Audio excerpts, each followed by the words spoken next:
Olá, gente, estamos aqui testando. Vamos lá, vamos começar.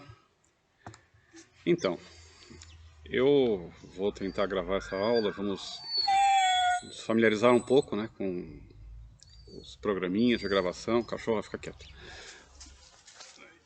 É o cachorro, né, vem com a gente também para ajudar, né? A Buzinha. Oi, Buzinha. Agora deixa eu gravar. Então, vamos falar de filosofia moderna. Cachorro, não. Vamos falar de filosofia moderna, gente.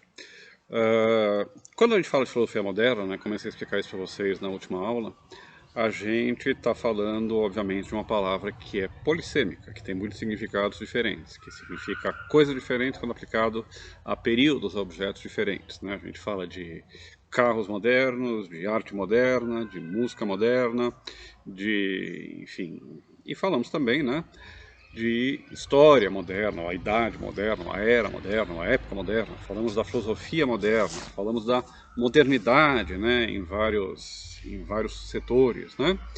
E o que a gente viu, né, primeiro é que falar de filosofia moderna, olha, de modo mais geral, a classificação que a gente faz da filosofia em 4 períodos, isto é, um período antigo, um medieval, um moderno e um contemporâneo, que repete exatamente a classificação mais usual que a gente tem nas escolas, né, dos períodos históricos, né, antiga, medieval, moderna e contemporânea. Embora a filosofia repita essa classificação, filosofia moderna, modernidade filosófica, de um lado, e período moderno, a época moderna, a história moderna, ou a modernidade histórica, né, são fenômenos diferentes, tá certo? Por que a gente fala de filosofia moderna? Por que a gente deve falar de filosofia moderna? Bom, supõe-se que quando você delimita um período, dá um nome a ele, dá um nome a todo um conglomerado muito diverso, como a gente vai ver de correntes de autores que aparecem aí no meio, né? Existe um fator, um elemento que não é meramente externo, que não é meramente cronológico, que não tem a ver meramente com paralelismo com o período histórico, né? Mas que define certas características da própria filosofia. Ou seja, o que a gente vai ter que procurar ao longo desse curso, é um dos nossos objetivos, né? São aquelas características, aqueles aspectos dessa filosofia que começa a ser praticada a partir do século XVI, XVII, né? Até o século XIX, XX, a gente vai ver logo esse problema, né? O que distingue essa filosofia, tanto do que vem antes, né, a filosofia medieval e suas raízes da antiguidade, quanto da filosofia contemporânea, né, a filosofia que surge depois da vida da linguística, da fenomenologia de Husserl, de Heidegger e assim por diante, né? Bom, só para vocês perceberem um pouco que há um problema quando a gente começa a falar de filosofia moderna, a gente fala de modernidade, né? Vejam as datas que a gente usa para classificar outras coisas que a gente também chama de modernas, né? Por exemplo, a modernidade histórica começa normalmente, convencionalmente, lá no 1454, né, com a tomada de Constantinopla pelos turcos otomanos, né, expulsando os cristãos, né, acabando com o Sacro Império Romano Germânico, né? Eu não sou professor de história, eu digo essas coisas porque vocês deveriam saber também, né? Para nos ter uma ideia, né, desses períodos, né? E depois é importante vocês procurarem, né? Uma narrativa melhor que, né, que conte, por exemplo, o que foi modernidade histórica, para poder comparar depois com aquela filosófica, né? E quando é que termina então essa modernidade histórica? Começa lá em 1453, né, 54. Alguns vão colocar o final já na Revolução Francesa, outros vão colocar um pouco mais à frente, 1848, as revoltas da Comuna, né, as experiências, as tentativas de revolução na Europa, né, outros vão colocar com os nacionalismos, a formação da Alemanha e Itália, 1870, e alguns vão ir até tão longe a chegar a 1914, né. A maior parte adota convencionalmente essa data da Revolução Francesa, né. Quando a gente fala de modernidade artística, ou quando é que surge a arte moderna, a modernidade em artes, né, a gente trabalha com períodos que também são diferentes, né? A gente pode recuar, por exemplo, até Baudelaire, né? Muitos vão dizer que Baudelaire é o pai da modernidade, é o fundador da modernidade. Tem um texto, se eu não me engano, do Walter Benjamin, que diz alguma coisa nesse sentido, né? Não é minha praia, né? Alguns vão colocar a modernidade artística naqueles movimentos do final do século XIX, né? Art Deco, Art Nouveau, impressionismo, expressionismo e assim por diante, né? E, enfim, algum momento aí, segunda metade do século XIX, né? No Brasil ainda, como a gente pega tudo atrasado, né? A modernidade artística começa oficialmente, né? Burocraticamente lá em 1922, tem uma data, né? Subiram nas escadas do Teatro Municipal, né? Vamos ser modernos, né? Vocês vão perceber, né, que tirando os brasileiros, né, as pessoas não acordam um dia e dizem nós somos modernos, né, oba, deixamos essa idade das trevas para trás e agora vamos renascer, nos humanizar e sermos modernos, né, não, as coisas são muito mais complicadas, né, as transições são muito menos claras do que datas convencionais dizem para a gente, mas mesmo assim eu quero que a gente aborde, pelo menos nesse primeira aulinha, né, a data, enfim, como é que a gente situa historicamente, cronologicamente mesmo, a modernidade filosófica, né? Uma resposta fácil, que é a resposta convencional, é dizer, bom, a modernidade filosófica começa em 1637, com a publicação do Discurso do Método de Descartes, que aliás não é um livro autônomo, é um prefácio, né, a 3 ensaios científicos, né, a geometrias, meteorológicas e a dióptrica, se eu não me engano, né, ou enfim, depois eu verifico, põe uma notinha aí se eu estiver citando errado, né?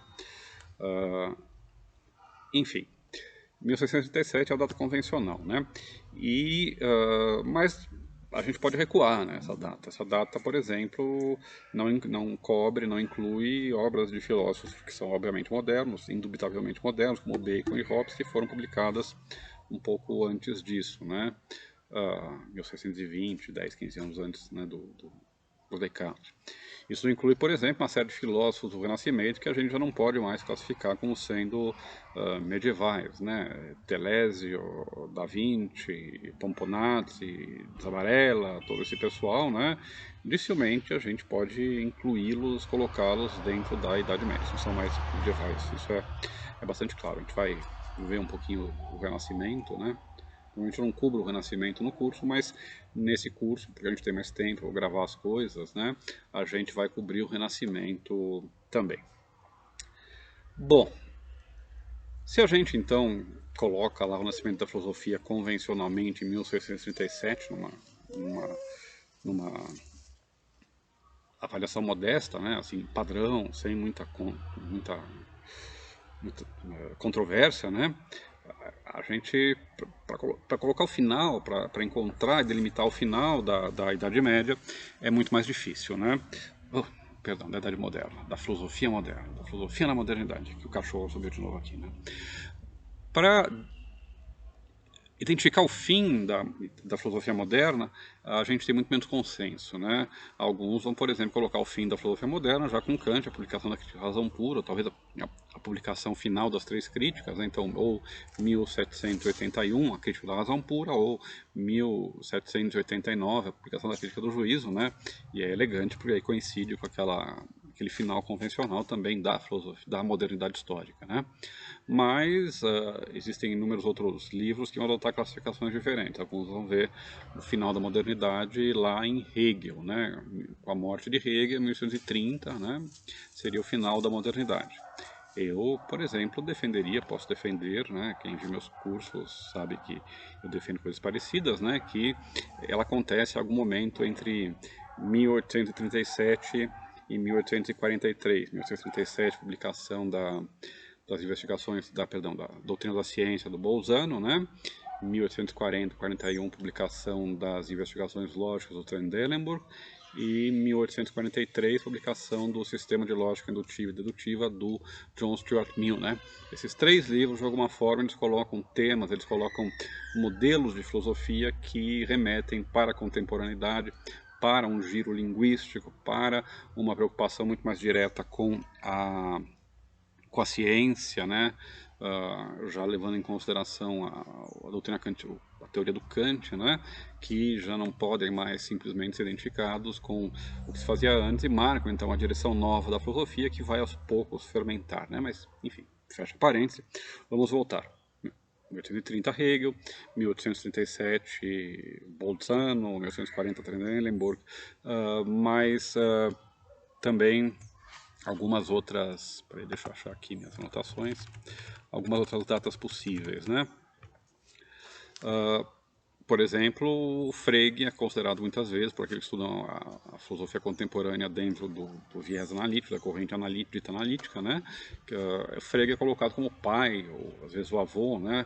da filosofia analítica, enfim, tudo começa com ele, né? Mas também, assim, que a gente pode pegar 1874, que é a data da conceitografia, ou 1891, que é a data do artigo, o centro de referência, o artigo clássico, que marca aí definitivamente, então, a virada linguística numa visão mais convencional e não aquela que eu defendo, né? Ou ainda outros livros dentro dessa escola analítica que podem ser identificados. 1905, a denotação, 1921, tratatos, né? A gente pode ter uma modernidade filosófica amplíssima, né, que termina há menos de um século, né? 1921 ainda vai fazer seu centenário ano que vem, né? Bom, se a gente levar em consideração, digamos assim, o que se faz na Alemanha, na França, né? E que depois vai desembocar, parece, né? Há muitas controvérsias, a história é mais complicada que isso, né? Na filosofia dita continental, ou fenomenológica hermenêutica, suas várias correntes, vários modos, né? A gente tem, por exemplo, a obra do Nietzsche, né? Lá em 1800 década de 1880, as principais obras do Nietzsche, né? Se bem que com impacto retardado, né? Elas não fazem... Elas não têm um impacto, não têm uma influência imediata, né? Elas vão ser lidas aos poucos, né? A gente pode encontrar lá, ou ainda as investigações lógicas do Husserl de 1900, né? Ou seja, há muitos candidatos diferentes, todos esses dados que eu citei são definidos por um ou outro autor que quer defender que a filosofia contemporânea começa nesse momento, né? Muitas vezes mais do que dizer, bom, a filosofia contemporânea começa nesse momento, mais do que dizer que a filosofia moderna acaba nesse momento, né? O problema muitas vezes que se preocupa mais os historiadores da filosofia hoje é dizer, bom, quando é que nós começamos a fazer essa filosofia que fazemos, né? E deixamos de ser modernos, né? Como toda tese em filosofia, essa aí pode ser cutucada de vários modos, né? Pode ser colocada em discussão, né? Há vários aspectos sobre os quais a gente ainda se inclui ou se coloca na modernidade, né? Vocês vão, ao ler os modernos, ver que os modos de pensar, que valores cívicos e políticos típicos da modernidade ainda são, em grande parte, os nossos, né? Enfim, isso, um curso de filosofia política seria melhor até para ver isso, né? Para ver essa permanência da modernidade em nós, né? Bom, o que a gente vai fazer? Como é que a gente vai, então... Quietinha, tô gravando. Como é que a gente vai fazer, né? Bom, para entender o que é distintamente moderno na filosofia moderna, o que a gente vai fazer vai ser um curso inteiro, né, no qual a gente vai estudar vários autores e no final espera-se que vocês sejam capazes de perceber quais são as novidades, qual a diferença, qual a mudança no estilo, na abordagem, no objeto, no método que esses filósofos trazem, né, para a filosofia. E uma coisa também que a gente vai ver, que eu já expliquei para vocês, né, é que como ninguém acordou um dia e falou nós somos modernos, né, ou vamos ser modernos, isso significa que todo movimento filosófico, toda revolução filosófica, entre mil aspas, porque é uma questão interessante saber se existem de fato ou não revoluções viradas na filosofia, né, guinadas de direção que implicam você praticamente abandonar o que vem antes, né? Mas enfim, quando você fala em revoluções em filosofia, ou mudanças de paradigma, ou novos períodos, né, novos modos de fazer filosofia, isso pressupõe, ou parece pressupor, principalmente quando a gente usa uma palavra como moderno, né, que é uma ruptura, que a gente está deixando de lado tudo que vem antes, né? O comecinho lá do discurso do método, que é esse texto que inaugura a modernidade, ele é, por exemplo, eloquente nesse sentido. Ele fala, bom, vamos colocar tudo abaixo, tudo aquilo que veio antes, porque não serve para nada, porque aquilo que eu aprendi lá com os jesuítas em La Flèche é bobagem, e vamos começar do zero, né? Vamos procurar uma pedra fundamental, né? Uma certeza primeira, que seja inabalável, a partir daí reconstruir o nosso edifício sobre alicerces sólidos, né? Essa metáfora do edifício, como a gente vai ver, ela é típica do fundacionalismo e ela aparece em toda a história da filosofia, principalmente nos autores modernos, né? Porque justamente pressupõe-se que o conhecimento precisa ser construído a partir de um núcleo duro, a partir de um fundamento inabalável, sobre o qual todo o resto se sustenta, né? Bom, a gente vai ver que, na verdade, a história é um pouco mais complicada do que isso, né? Todo movimento filosófico, em relação aos anteriores, se faz naquilo que eu costumo chamar de uma dialética entre tradição e ruptura, ou entre continuidade e transformação, né? Você tem novidades, você tem coisas que são contribuições novas, aportes novos desses pensadores, né? Mas eles constroem os seus pensamentos a partir daquilo que existia antes, né? Seja como reação, muitas vezes, mas seja também, e muitas vezes implicitamente, tacitamente, sem se dar conta dessa influência, né? A partir da continuidade de certos temas, problemas, de vocabulário que já estava presente no período anterior, né? No caso da filosofia moderna, obviamente a filosofia moderna ela se constrói na base da filosofia medieval e da filosofia antiga, ela se constrói a partir do vocabulário, dos problemas, dos temas que foram fixados no final da Idade Média, no século XII, século III, período da escolástica, né? E que nesse período final recuperam também temas que vêm desde a antiguidade, o aristotelismo, todos os seus conceitos fundamentais e assim por diante, né? Um exemplo para vocês, né? Procurarem, é que o próprio Descartes, que é o grande, aquele que rompe com tudo sempre na modernidade, o grande desbravador, né, o grande demolidor das certezas antigas, né, ele deve, né, toda a sua formação, todo o seu vocabulário, por exemplo, aos escolásticos, né? Duas obras que mostram isso melhor do que eu posso fazer em uma gravaçãozinha, em um curso mais online, né? São, por exemplo, o Index Scholástico Cartésien, o Índex Escolástico Cartesiano, do Etienne Gilson, né, talvez o maior medievalista da história, né, que mostra lá, bom, que o Descartes, na verdade, ele está construindo o seu edifício com tijolos, vigas e janelas e portas que ele roubou dos medievais, né, porque ele se formou, né, nessa discussão. Outro parênteses aqui, né, e aliás, né, a gente não pode ter ilusão de que a partir do momento em que as pessoas estão na modernidade, né, significa que aquilo que existia antes desaparece, né? A gente tem escolásticos que trabalham na Europa até o final do século XVIII, como se estivessem escrevendo no século XIV, né? Você tem uma escolástica, né, principalmente espanhola, ibérica, né, até portuguesa um pouco, que permanece durante todo o começo da modernidade, né? Século XVII inteiro, né? O século XVI, obviamente, mas século XVII também inteirinho, né? Você tem nomes como Soares, enfim, vários, Francisco Vives, Sanches e assim por diante, né? Que o Vives não, tira o Vives, mas por exemplo, Soares e outros nomes, né, daquele período que trabalham ainda com o paradigma escolástico como se estivesse escrevendo, como eu disse, no século XIV, né? Então, outro livro, outro texto que comprova isso que eu estou dizendo sobre Descartes, esse jogo, né, nem sempre muito claro, entre a continuidade e a ruptura, né, entre a tradição e a criatividade e a herança cultural, né, aparece no próprio comentário do Gilson ao Discurso do Método, né, que é o Discurso do Método tem 30 páginas, o comentário tem 600, né, ou sei lá quantas, é um livro enorme, né, uma maravilha de livro, assim, de ler de joelhos, assim, como é que alguém conseguiu fazer isso? É o tipo de erudição e também de profundidade, acúmen filosófico, né, que a gente não encontra mais andando por aí todos os dias, né.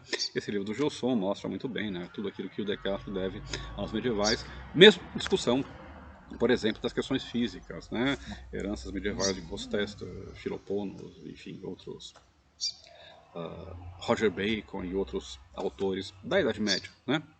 Então, a gente tem sempre isso, né? Tem isso quando a gente passa, digamos, para a filosofia contemporânea, tem isso, obviamente, quando a gente sai da filosofia antiga e passa lá no século IV, mais ou menos, para a filosofia patrística, depois medieval, né, como a gente chama, né? Isso está sempre presente, né? Então, no caso da modernidade, é importante a gente lembrar isso, né? O Roger Scruton, por exemplo, no começo daquela história da filosofia moderna que ele escreveu, que é um bom livro de introdução, ele coloca lá que há 4 problemas, uma série de problemas que os modernos herdam e continuam dos antigos, né? Não lembro agora mais coisa, dos universais, relação fé e razão, mais alguns. Tem uma listinha assim. É claro, os problemas continuam, né? Eles herdam problemas, herdam o vocabulário, herdam as referências, né? O Aristóteles, os medievais, né? Enfim. E o que a gente vai ter que fazer, então, nos próximos encontros, nas próximas aulas que eu vou tentar gravar, se consigo gravar no final da tarde, quando as crianças estão calmas, vendo televisão, né? Então, vamos ver quando é que eu vou conseguir gravar a próxima aula, espero que seja em breve, talvez amanhã eu consiga. A gente vai ver um pouco, né, justamente, quais são as características específicas da filosofia moderna, né? Eu vou, para a gente terminar aqui, né, eu vou citar alguns só para vocês irem pensando, né? Newton, né, dizia que ele só havia podido enxergar longe porque ele estava sentado sobre os ombros de gigantes, né, de pé sobre os ombros de gigantes, né.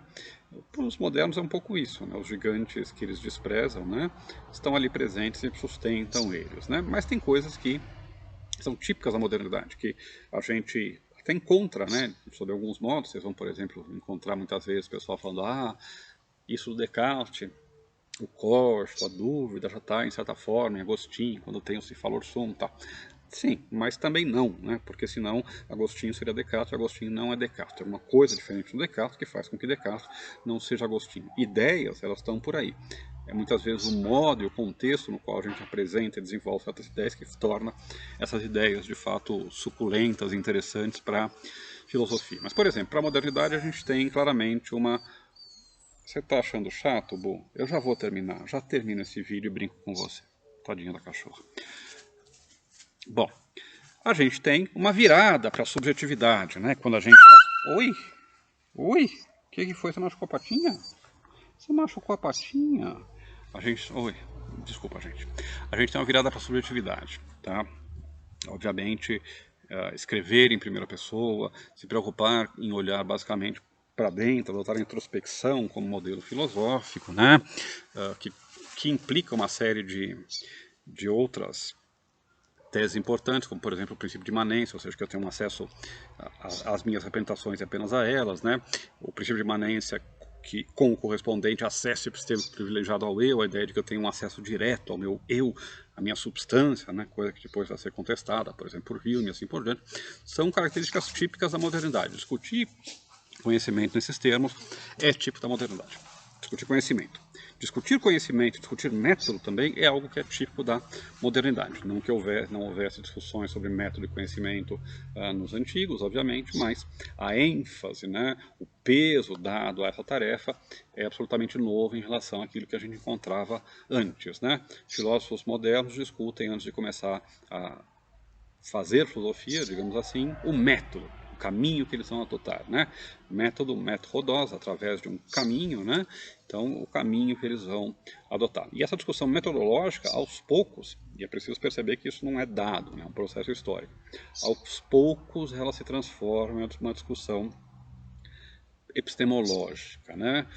O problema de saber, bom, como é que eu vou atingir o conhecimento se transforma aos poucos em saber, será que é possível atingir o conhecimento? Ou seja, a formulação clássica da pergunta epistemológica, que é qual é a natureza, o alcance e os limites do conhecimento humano, né?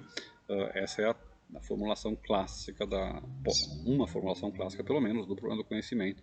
Então é típico dos modernos. Os modernos sempre se perguntam até onde vai o conhecimento humano, qual é o seu alcance, qual é o seu limite e qual é a sua natureza, o que ele é, o que é de fato o conhecimento, o que ele tem que ter para ser conhecimento. Outra coisa que é típica da modernidade, né, é que é uma relação muito íntima entre ciência e filosofia, né? As ciências empíricas, as ciências naturais, por um lado, e também a matemática, por outro, embora fossem praticadas durante a Idade Média, né, elas não desapareceram, como as pessoas dizem, né, elas certamente não eram centrais e elas estavam em segundo plano e muitas vezes subordinadas em um esquema maior das coisas teológicas, uma grande cadeia do ser, onde tudo bem, você pode ir lá observar a natureza, ver os bichinhos e tal, mas isso, no fundo, é simplesmente você examinar a obra de Deus, né? A filosofia moderna, a ciência moderna se desenvolve de um ponto de vista muito mais autônomo, né? E isso também permite aos filósofos tematizar a relação entre ciências empíricas naturais ciências formais, como a matemática, né, e a filosofia, de um modo diferente do que acontecia antes, né? E a gente vai ver como essa relação entre filosofia e ciência, ela é umbilical, né? Ela é, assim, indivisível, né? Muitos filósofos modernos são, como vocês sabem, cientistas ou matemáticos, né? Descartes, Leibniz, Maupertuis, Huygens, Newton, né? Enfim, são todos autores que são ao mesmo tempo filósofos e cientistas, né? Euler, mesmo Kant, as pessoas esquecem que o Kant tem alguns opúsculos de ciência e ele não era tão mau cientista quanto as pessoas falavam. Ele formulou a hipótese, depois ficou conhecida como Kant-Laplace, da formação do sistema galáctico, né? Ele formulou algumas hipóteses que depois mostrariam corretas sobre a rotação da Terra, né? Dizendo que há uma tendência a diminuir a rotação, né? Por causa, enfim, do formato dela e assim por diante, da resistência. Bom, ele formulou algumas hipóteses científicas, né? Que são verificáveis experimentalmente. Ele era um cientista. Enfim, mesmo que não é cientista, está envolvido ou conhece diretamente a ciência, né? Se a gente for um pouquinho mais para frente, o Hegel, né? Hegel escreve vários livros discutindo, por exemplo, ciência natural e assim por diante, né? A enciclopédia, por exemplo, tá? A gente encontra isso nos outros autores, né? Os chamados empiristas ingleses e assim por diante. Então, essa onipresença da ciência na discussão filosófica, ela é típica também da modernidade. E mais que isso, né? Onipresença da matemática, né? Se a matemática e a filosofia nunca deixaram de dialogar, né? Já dizia Platão na entrada da academia, não entra aqui quem não for geômetra, né? Pitágoras e assim por diante, né? O mesmo Nicolau de Cusa, se você quiser, no final da Idade Média, né? Apesar da matemática estar presente, né? Os sólidos platônicos, lá com os neoplatônicos, os neoplatônicos comentavam, inclusive, Euclides, né, o Próclo e tal, mas enfim, ela não é central. Na modernidade, a matemática é central para a ciência e, portanto, a matemática também é central para a filosofia. Ela é central de vários modos diferentes. Ela fornece um modelo para o conhecimento nos elementos de Euclides, que são, digamos assim, o primeiro sistema axiomático dedutivo de conhecimento, né, de verdades derivadas de verdades pressupostas, né, que depois se torna uma obsessão para os modernos, né? Descartes escreve sobre esse modelo, né? Hobbes ou Spinoza ou Wolff escrevem livros, né, que imitam, reproduzem o sistema euclidiano, modelo euclidiano dos elementos, né? E, enfim, a matemática ela é onipresente e muitos filósofos discutem justamente, por exemplo, a natureza do espaço, que tem a ver com a geometria, isso desde o final da Idade Média, já no Renascimento, né? Já em Giordano Bruno, por exemplo, a gente tem uma metafísica do espaço que é muito diferente daquela aristotélica, daquelas que a gente encontrava nos medievais, né? E nos modernos isso continua. Então, a matemática ela se torna presente de muitos modos diferentes, né? Vocês vão me ver aqui, por exemplo, dizer que existe o que eu chamo a partir de um autor que é o Lachterman, né? Morreu jovem, inclusive, infelizmente. Eu falo de um ethos geométrico na modernidade, da ideia de que a geometria fornece não só um modelo de conhecimento, mas também uma espécie de modelo de conduta, uma espécie de modelo de honestidade intelectual, de rigor intelectual, que deve ser seguido por aqueles que procuram a verdade de modo desinteressado e imparcial, né, como os filósofos modernos pretendem procurar. Outra característica típica da filosofia moderna é esse modelo fundacionalista, um modelo no qual a gente procura um ponto de partida, um ponto de apoio, um ponto arquimédico, né, um ponto arquimediano para sustentar todo o resto do nosso conhecimento. E esse fundacionalismo, obviamente, não é o único modo pelo qual se pensa o conhecimento. É possível defender, por exemplo, que tanto Spinoza quanto Descartes são coerentistas em termos de conhecimento. Muita gente vai dizer que o coerentismo não é um fundacionalismo. Sim, mas o que eu estou dizendo é que a discussão da questão fundacional está presente naquele momento de um modo que não estava antes, e mesmo quem oferece visões que a gente chama hoje de alternativas, né, epistemologicamente ao fundacionalismo, estão se contrapondo e refletindo criticamente a esse modelo. Uma outra coisa que a gente não vai tratar nesse curso, porque eu suponho que vocês vão ver no curso de filosofia política, no curso de ética, assim por diante, é que há uma virada, né, no modo de se fazer, de se pensar ética e filosofia política, de se pensar a ação humana individual, livre e responsável, né, o domínio da ética, e de se pensar a sociedade justa, a melhor sociedade para se viver, né, o domínio da filosofia política, a modelos, a conceitos, né, que são típicos da modernidade e que não poderiam existir antes, né, que tem a ver, por exemplo, também com as mudanças históricas que acontecem no período, né. Por exemplo, falar de tolerância, falar de Estado civil, falar de peso e contrapeso, são coisas que seriam impensáveis desse modo no período medieval, porque simplesmente as instituições políticas não tinham a mesma configuração que elas têm agora, a sociedade não tinha a mesma configuração que ela tem na modernidade, né? Então, vamos ficar por aqui, eu cheguei em meia hora, né? Tá um bom tempo para um vídeo inicial. No próximo encontro eu quero que a gente pense um pouco isso que eu falei hoje, né? Eu vou mostrar um pouco para vocês como há apesar de modernidade histórica e modernidade filosófica serem diferentes, há uma correlação entre elas, né? Conceitos produzem ideias, perdão, conceitos produzem mudanças materiais e mudanças materiais produzem conceitos, né? Há um entrelaçamento entre essas duas esferas, né? E vamos também tentar começar a ver alguns nomes e alguns eventos, alguns acontecimentos, né, que marcam esse período de mudança, esse período de passagem, né, de um momento para outro. Tudo bem? Espero que tenha ficado bom o vídeo. Vem, Bu, vamos ver se a Bu vem. Eu não vou puxar a tua patinha que ela tá machucada, vem, vamos. Vem aqui, meu lanjinho, vem. Vamos falar. Ó, Buzinha, fala tchau para os meus alunos. Fala tchau para os meus alunos. Oi, Bu, fala tchau para os meus alunos. Tchau, gente. Agora você aparece nessa sala. Deixa eu desligar isso aqui.